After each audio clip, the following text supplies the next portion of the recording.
a notícia está de volta com o ministro da Fazenda, Guido Mantega. Ministro, esse valor de 50 mil lembra um pouco o confisco do Collor, o bloqueio do Collor. Por que você decidiu 50 mil, não 49 mil, 60 mil, 40 mil? Por que 50 mil?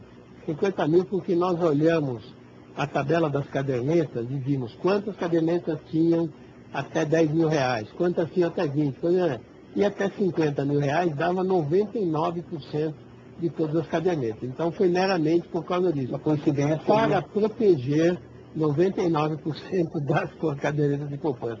Foi uma mera coincidência. Você acha que vai ser fácil aprovar essas medidas no Congresso? Eu acredito que sim, porque o Congresso vai querer permitir que haja uma queda da taxa de juros.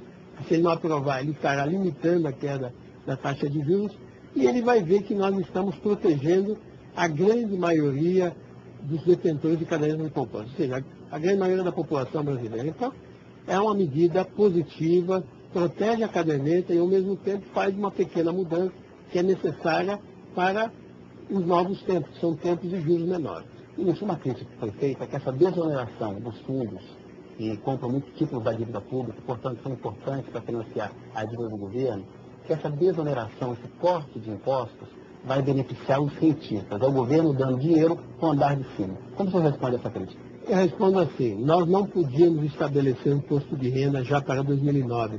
Existe o princípio da anualidade. Se você quer aumentar o imposto de renda, você tem que aprovar uma lei num ano e só pode pô-la em prática no ano seguinte. Então, nós não tínhamos como colocar um imposto sobre os grandes investidores. Então, nós tivemos que usar um artifício que é manter a rentabilidade da poupança igualzinha para todos esse ano. Porém, se cair a Selic, ou seja, hoje a Selic está em 10,25, um juro de 10,25.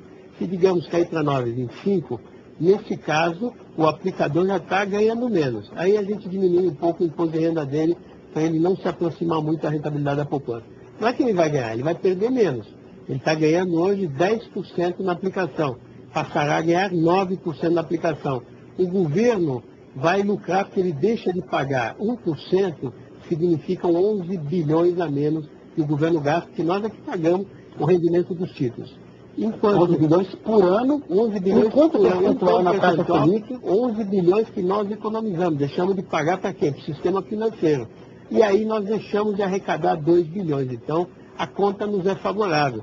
Eles deixam de receber 11 bilhões e deixam de pagar 2 bilhões. Então, nós levamos vantagem e não estamos beneficiando os rentistas. E não é uma medida que vai ser tomada de imediato, não. Vai depender desse comportamento da Selic. Não tem data para entrar em vigor? Não tem data. Se houver a queda da Selic, segundo, se depois de haver a queda da Selic houver uma migração dos fundos de renda fixa e outras aplicações para a poupança, aí tomaremos a medida. Mas é possível que isso não seja necessário, porque os fundos de renda fixa poderão reduzir a taxa de administração, de modo a não perder os investidores. Então, talvez essa medida até seja desnecessária.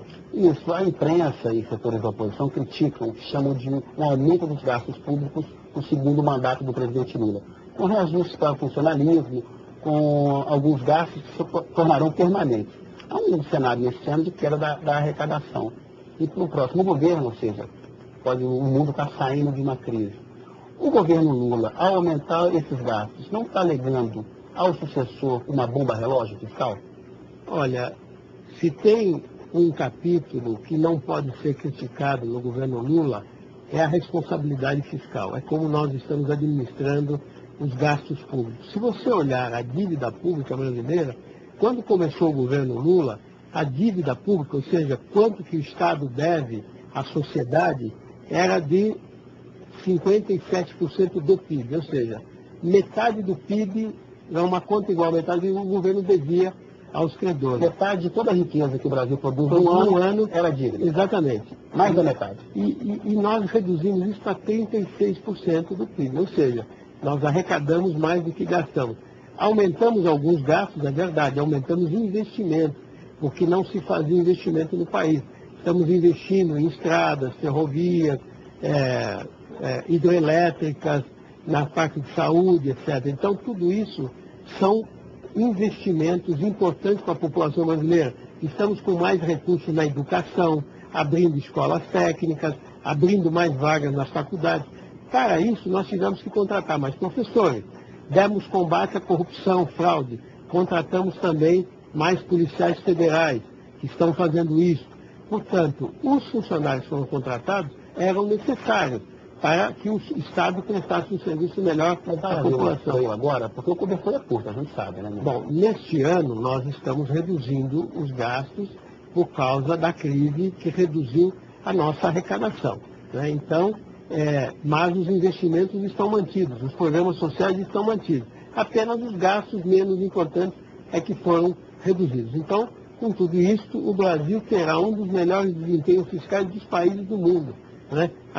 Entre os países do G20 são os 20 países mais importantes da economia mundial, dos quais está o Brasil. Nós teremos o menor déficit, né, de todos os 20 países. Eu estou falando dos Estados Unidos, estou falando da Inglaterra, estou falando da França, da Itália. Todos esses países nós teremos um desempenho fiscal melhor. Ou seja, o nosso déficit será melhor do que o déficit dele. E essa crítica, então, de que há uma descoordenação entre a política fiscal e a política monetária, o que obrigaria o Banco Central a ser muito conservador nos juros, ou seja, ele faz uma política monetária austera, juros altos, porque o governo não faz um ajuste fiscal tão forte.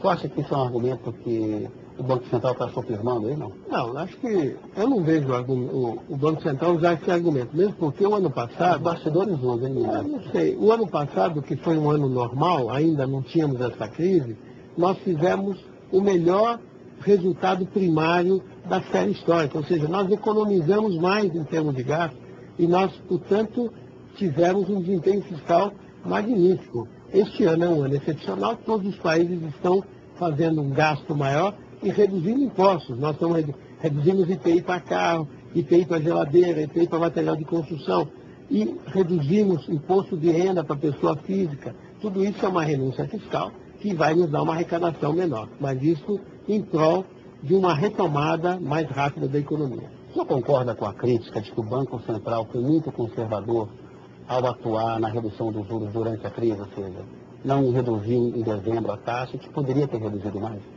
Olha, eu estou satisfeito com a redução que o Banco Central está fazendo agora nas últimas reuniões do Copom. Reduziu 1,5%, depois reduziu 1%, acredito que ele vai continuar reduzindo. Então, vamos olhar aquilo que está acontecendo no país. O país está tendo um desempenho econômico muito bom. É claro que no ano de crise todo mundo vai mal, mas o Brasil vai menos mal que outros países, ou vai melhor do que os outros países. Isso significa que tanto a política monetária quanto a política fiscal, que é a responsabilidade da Fazenda, estão sendo bem administradas. Agora, a política monetária em dezembro, o Banco Central não ter baixado os juros, não foi um erro? Você não estava claríssimo ali que tinha uma crise braba?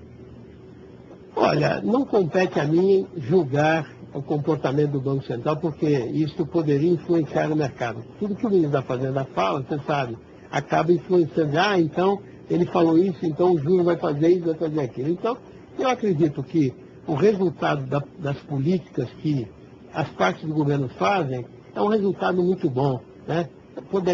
Pode haver uma discordância aqui e ali, alguma coisa, mas o resultado que nós temos obtido é muito bom, é reconhecido no mundo todo que o Brasil está sendo bem administrado, então significa que todos estamos atuando adequadamente. Eu faço essa pergunta para o